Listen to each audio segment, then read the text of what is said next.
Astronomers for Planet Earth is an organization of professional astronomers and educators dedicated to helping people understand the causes, consequences, and solutions for climate change. This webinar series brings in experts to share their work to help you, the listener, be better informed and able to make a difference. Our host is Dr. Travis Rector, an astrophysicist at the University of Alaska, Anchorage. Today's guest is Dr. Kristina Dahl.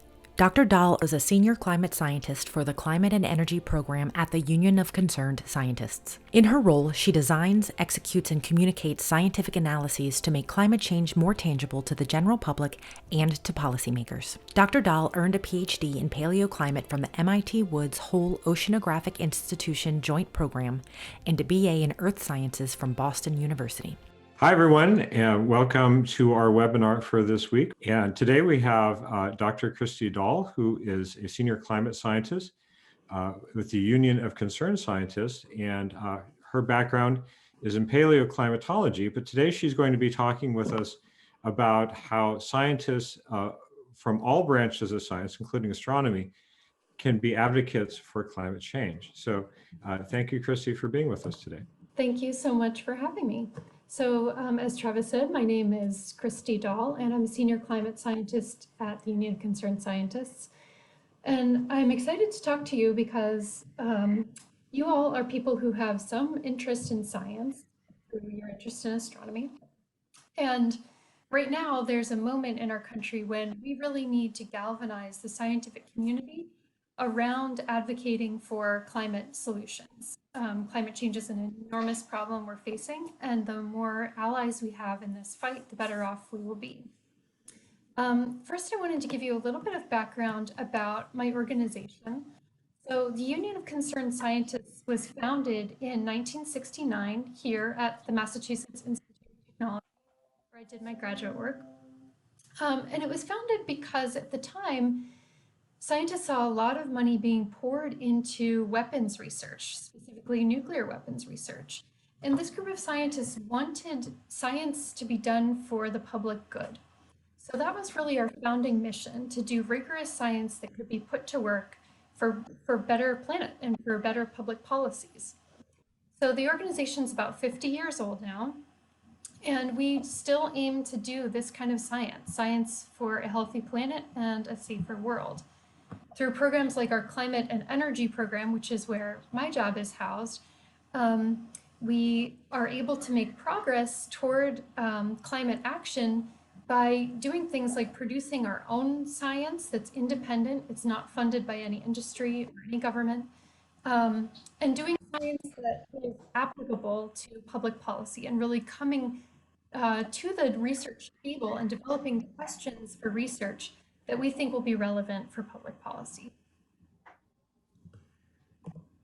So my role at UCS is one that involves both research and communications. So here are a couple of examples of the type of research that I do. On the left, you're seeing a map of Miami Beach at some point in the future. And what we've done here is projected the future extent of frequent flooding that will happen with high tides as sea level rises. And this was something that we wanted to do to give people a really tangible sense of how their neighborhoods and communities would be changing. And we wanted to be able to give policymakers some tangible maps that they could look at to say, wow, this is going to be a problem in not too many decades for us. Below that map on the left, you can see that this is research we have published in the peer-reviewed literature as well. So we do aim to do research that's both very scientifically rigorous and really tangible for the general public. Similarly, on the right, you see a map of the future frequency of days of extreme heat.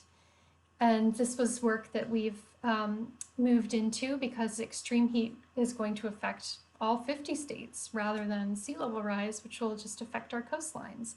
So we wanted to be able to connect to people across the country who are concerned about climate change and wanted to take action.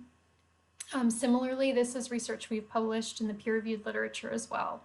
So again, really trying to, as a scientist, it's important to me that my work is rigorous and respected within the scientific community.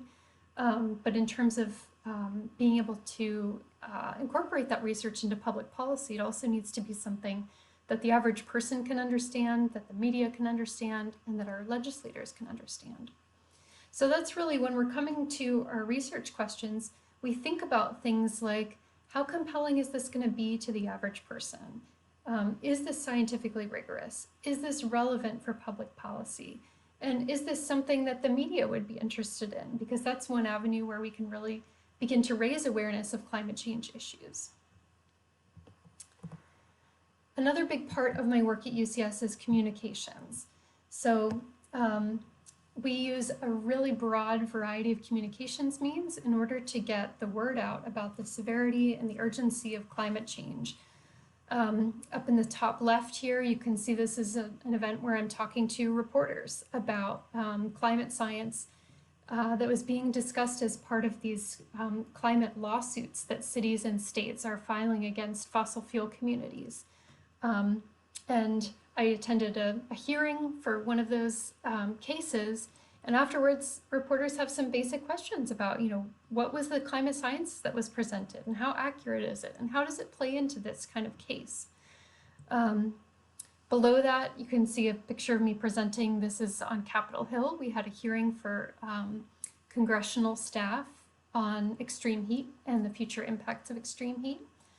And then in less verbal formats, we put out reports like our Killer Heat in the United States report.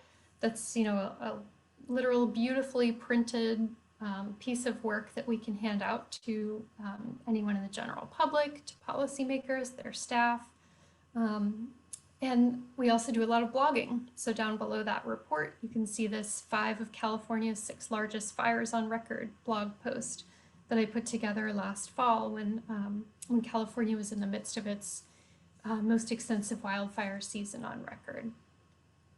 And then finally, the graph that you see here labeled Kiowa on the right is mostly a reminder to me to tell you that we also communicate directly with communities.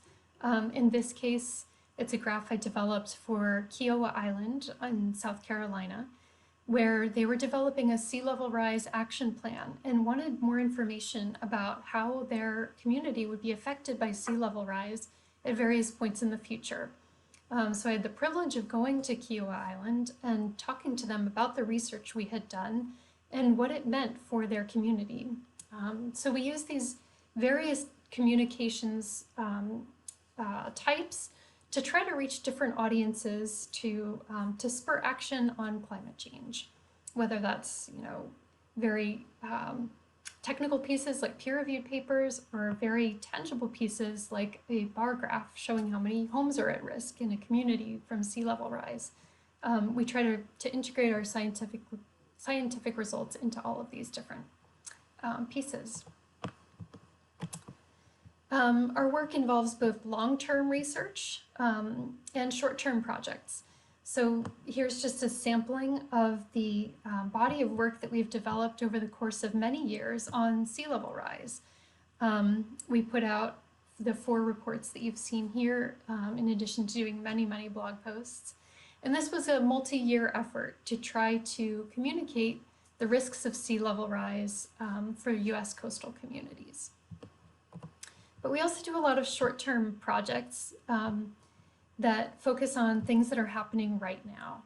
So this, for example, was a graphic that I put together again during California's wildfire year last year, to try to communicate to people just how extensive and how grave the situation was out here in California, which is where I'm based.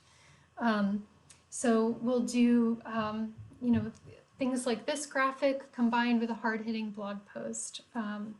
Or we did a lot of work this past year looking at the intersection of very vulnerability to COVID-19 and how that maps right onto the same communities that are most vulnerable when it comes to the impacts of climate change.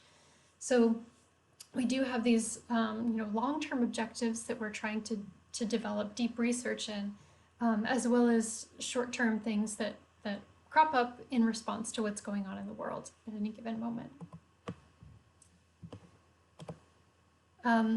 So again, when we have this research, whether it's short or long-term projects, we take it to Capitol Hill if we're ever invited to give testimony, as my colleague Rachel up in the upper left here was recently. We've seen our work picked up by senators and shown on the Senate floor. That's the C-SPAN screen grab that is down in the lower left. Again, we do hearings on Capitol Hill as well. And then you can see this picture of the Capitol building and the Capitol steps. This is one of our lobby days. So a lobby day is when we gather a bunch of experts from the scientific community who are interested in a particular issue. And we set up a series of meetings with congressional staff, and they just go from place to place, kind of talking about the science that, that we're doing and how it fits in with our public policy needs. So that's a little bit of an overview of my organization and sort of the work that I do within it. But this is certainly not a path that I thought I would be setting out on when I imagined a career in the sciences. So I wanted to talk a little bit about how I got here and why. So my passion for climate research started in my undergraduate work when I learned about the field of paleoclimatology, a word I'd never even heard before I went to college. What you're seeing here are sediment cores from the world's oceans that have been taken by having huge drilling rigs on research vessels. They lower giant pipes basically down into the mud, pull the mud back up, and because ocean sediments build up over time, these sediment cores are sort of like timelines of Earth's history. And the contents of this mud and the chemistry of the mud can tell us about conditions of the climate, and particularly of the oceans, over time. So the research that I was doing in graduate school was looking at tiny microfossils within these sediment cores called foraminifera, and looking at the chemistry of those foraminifera to understand how tropical climates had varied over the past 20,000 years or so. That's the time period from the last glacial maximum to today. So this was research that was fascinating, and anytime I describe it today, I still wonder, why am I not still doing that? Because it's beautiful research, it's very cool research, and very critical research for understanding the context of our current climate crisis. But, you know, and so I envisioned taking that research and embarking on an academic career where there's a very linear path, right? You start off as a graduate student, you do a postdoctoral fellowship, hopefully you get an assistant professorship somewhere, and then you get tenured and you're kind of set. And that step-by-step nature of a career really appealed to me as someone who loves knowing what's coming up next, loves knowing that there's a plan, there's an organization. But I couldn't ignore the reality that the work I was doing was very disconnected from the problems that the world was facing much more immediately. So many of you, I'm sure, have seen graphs like this before. This is showing the change in the concentration of carbon dioxide in our atmosphere over the past 800,000 years or so. It's data that's developed by looking at tiny bubbles of trapped air from within massive ice sheets, like the Antarctic ice sheet. And what you can see is that from 800,000 years ago, that's on the left, to the present, with the exception of this last 150 or 200 years or so, the amount of CO2 in the atmosphere has gone up and down quite a bit. You see our glacial and interglacial cycles here, but it's never risen above 300 parts per million. Currently, we're at about 410 parts per million, which, based on this nearly million-year record, is unprecedented. So, as a paleoclimatologist, I had to sit within this space of knowing that we were very far outside of the historical context. And that was something that always felt a bit awkward to say, you know, to be presenting my research and say, this is what happened 25,000 years ago in the middle of the ocean, and to wonder, what does that mean for today?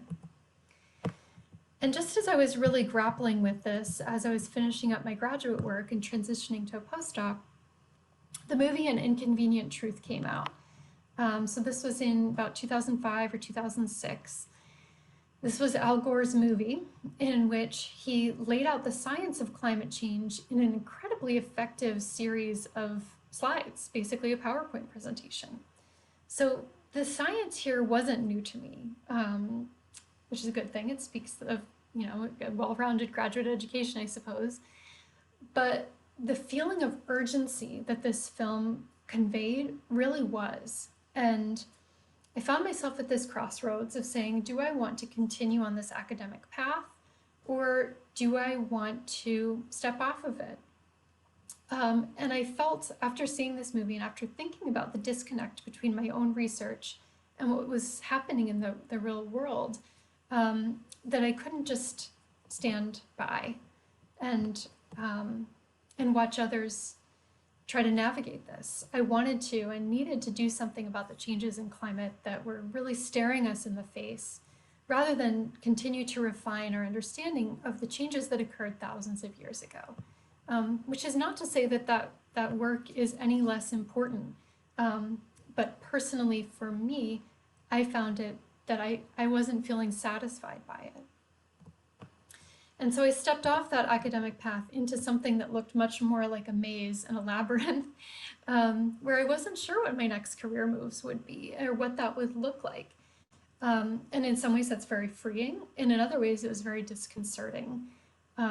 So shortly after finishing up my postdoc, I was able to volunteer with Al Gore's climate project, in which he trained us to give a version of his slideshow from An Inconvenient Truth and take it to our communities. And so I spent a lot of time going from community to community in the state I was living in at the time, and giving presentations on climate change and hearing what people's thoughts and concerns were about climate change, what their perceptions and their misperceptions were. From there, I went on to Rutgers University, where I helped to organize a climate change initiative for the university. So we were galvanizing the university's research and education efforts around climate change, and really trying to make the institution a leader within the state of New Jersey when it comes to climate issues. And that led me to the work that I'm doing now with the Union of Concerned Scientists, which I did for many years as a consultant before starting full-time a few years ago. So why get involved? I've shared some of my personal reasons for wanting to get involved, but I think there's a broader case to be made for why scientists in general should feel empowered to get involved if they are interested. First off, recent research has shown that scientists are an incredibly trusted voice among the American public. This was a survey that was done recently by the Pew Research Center, and they asked US adults how much confidence they had in each of these groups, the military, scientists, religious leaders, etc. And they found that almost 3/4 of US adults who were surveyed had a great deal or a fair amount of confidence in scientists. We came in second, just behind the military. So, this tells us that people trust scientists, and it's likely for good reason, right? We know that there's a scientific process that is objective, that is intended to, to refine itself over time. And this is something that clearly the public relies on and knows that they can trust. So while we all know that there are scientists out there who we can point to who are engaging in climate denialism, there's a much larger group of scientists who do careful, objective research before raising their voices. So as a person personally with scientific training and a willingness to ask questions of other experts when there's something I don't understand or I'm out of my depth, I see that that's something that I can use to to fight for a better future. Climate change is threatening the very places that I love and the future for my children. And so I feel that I can use this expertise that I have and be seen as a trusted voice when I do so. Another great reason to get involved is that a climate opinion polling that's been done by Yale University is showing us there's a great deal of public acceptance about the fact that climate change is happening. So Yale has been doing these climate opinion surveys for years now, and I'd encourage you to check out their amazing collection of maps online for many, many questions that they ask of the public. But what we can see here is that in nearly every county in the US, more than half of the people say that they acknowledge climate change is happening. That's right. All of these orange and yellow colors indicate that more people than not feel that these changes are happening. Likewise, 63% of adults across the nation say that they're worried about it. So while there are certainly places, I'm looking at Wyoming and Utah and parts of Appalachia, where less than half of the adults report being worried about it, it's something that nationally more adults than not are worried about. And this is something we see reflected in the latest election as well. For the first time, we saw climate change come up as a topic during the presidential and vice presidential debates. We've seen it mentioned as one of the highest priorities for the Biden administration. We saw that it was a high priority for voters as well. We can see great consensus around the country for the desire to regulate carbon dioxide as a pollutant. That's up there on the top left. There's great consensus for wanting to impose a carbon tax on fossil fuel companies. That's on the top right. If we look at the bottom left, we see an incredible consensus. It's about 82% of the US supports the idea of tax rebates for electric vehicles and solar panels. And then here on the bottom right is a real key. This is the percentage of people who say that they discuss global warming with someone at least occasionally. And when we look at that number, that's only 35% of US adults. So we have the situation in which people know that this is happening, are concerned about it happening, are supportive of regulations that would help to bring global warming into check, and yet people aren't talking about it, right? There's this real lack of engagement with each other about it. So it's a real place where scientists can inject this into the conversation and make it something that people are talking about, make it something that people are caring about. Recent polls also show that there's very little risk for scientists in engaging in advocacy work. So this was a survey that was done of about 1,500 politically active scientists. 3/4 of them reported receiving support from their employers for their advocacy work, and fewer than 10% of them reported that their careers were negatively affected by the advocacy work that they were engaged in. So there's often a perception among scientists that you'll lose scientific credibility if you engage in advocacy work or if you step out of your lane of the research that you're doing. But this survey is suggesting that that's really not the case. There are a lot of different paths that scientists can take when they're thinking about how to get involved in advocacy work. So one easy way is to advocate for science funding and government programs. So if you're not comfortable talking about, say, the science of climate change, but you know that it is something that you would support funding, then that's one way that you can think about advocating. Another is to educate and advocate directly to your policymakers, getting in touch with your local legislator and bringing what you can to the table. You can write public comments when there is, a rule being proposed by the government. It's always open for public comments. They are required to respond to those comments when creating the next draft of the rule or the legislation.